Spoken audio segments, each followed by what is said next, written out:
तुम्हारे भी मन में कई बार सवाल आया होगा, पेपर ट्रेडिंग एक स्कैम है क्या? पेपर ट्रेडिंग बस एक हमें दिलासा देता है कि हाँ, इस मार्केट में पैसा बनता है और हम जैसे ही अपना रियल पैसा इन्वेस्ट करते हैं वैसे ही मार्केट हमारा सारा पैसा लूट ले जाता है। बहुत सारे ट्रेडर्स और इन्फ्लुएंसर आपको यही कहेंगे कि पेपर ट्रेडिंग एक स्कैम है। सबके मन में बस यही एक ही सवाल कि क्या पेपर ट्रेडिंग एक स्कैम है। सब्सक्राइब करो पीओबी ट्रेडिंग चैनल को, यहाँ मैं तुमको वो बताऊंगा जो तुमसे छुपाई जाती है। हर जगह पे बस यही सवाल कि क्या पेपर ट्रेडिंग एक स्कैम है। देखो, पेपर ट्रेडिंग एक स्कैम नहीं है। तुम्हारी साइकोलॉजी और मार्केट का ट्रैप तुम्हें ऐसा एक इमेज दिखाता है जिससे कि तुमको लगे जो पेपर ट्रेडिंग है वो एक स्कैम है।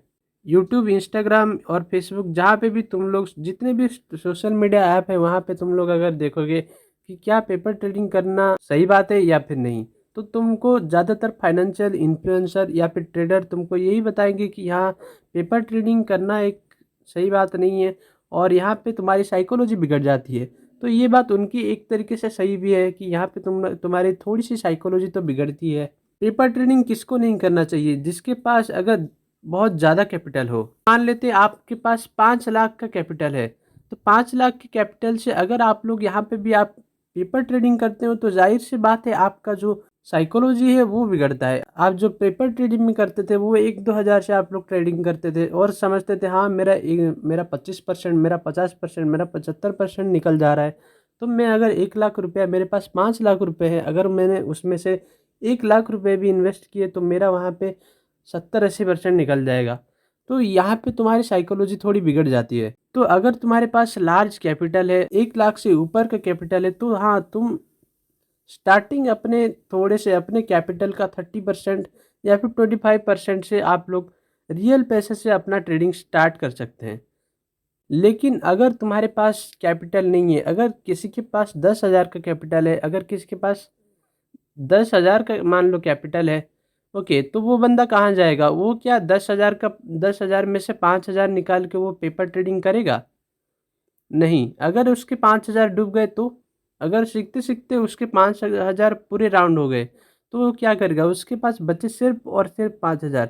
5,000 में से वो क्या ही ट्रेडिंग करेगा? तो अगर तुम्हारे पास लो कैपिटल है तो तुम मेक श्योर कि तुम पहले पेपर ट्रेडिंग पे अपना ध्यान दो। पेपर ट्रेडिंग एक ऐसी चीज़ है जैसे कि तुम एग्जाम से पहले मॉक टेस्ट देते हो, जहाँ पे तुम लोग देखते हो कि हाँ, मेरे कितने क्वेश्चन सही जा रहे हैं, वैसे ही तुम यहाँ पे देखते हो कि हाँ, मेरे कितने ट्रेड प्रॉफिट में जा रहे हैं और कितने ट्रेड लॉस में जा रहे हैं। तुमको यहाँ पे अगर तुम पेपर ट्रेडिंग कर रहे हो तो तुमको यहाँ पे बस पेपर ट्रेडिंग पे ही ध्यान नहीं देना है, तुमको यहाँ पे जर्नल को मेंटेन करना है, तुमको यहाँ पे साइकोलॉजी को देखना है। तो लास्ट में तुम लोग को मैं एक सिंपल सी स्ट्रैटेजी बताऊंगा कि अगर तुम पेपर ट्रेडिंग ही करते हो तो सही तरीका क्या है।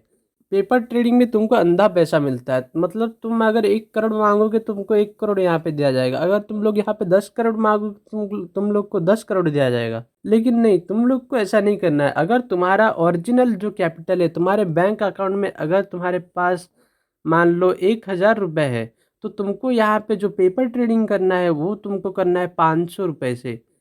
समझ रहे हो? मतलब तुमको 500 रुपये या फिर 400 रुपये से तुम लोग को यहाँ पे ट्रेड करना है, जो कि पेपर ट्रेडिंग में करोगे तुम।